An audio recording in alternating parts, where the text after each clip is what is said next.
Operacioni kombëtar Koordinata godet një rast tjetër të tentativës për kultivim të bimëve narkotike në Fier dhe vjet në pranë nga autori. Sipas njoftimit të policisë, vijojnë kontrollet në të gjithë territorin e qarkut Fier në kuadër të operacionit antikanabis të koduar Koordinata. Goditet një tjetër rast i tentativës për kultivim të bimëve narkotike dhe vjet në pranë nga autori.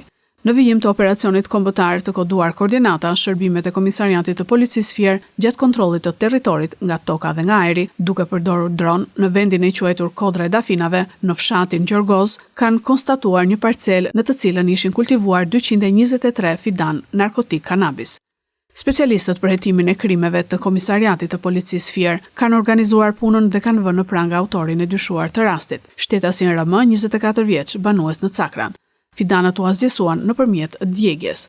Gjithashtu shërbimet e Komisariatit të Policisë Fier gjetën dhe asgjesuan 90 fidan narkotik kanabis sativa në territorin e njësisë administrative Portës. Vijon puna për identifikimin, kapjen dhe nxjerrjen përpara përgjegjësisë penale të autorit ose autorëve të këtij rasti kultivimi. Materialet procedurale ju referuan prokurorisë pranë gjykatës së shkallës së parë të jurisdiksionit të përgjithshëm Fier për veprime të mëtejshme.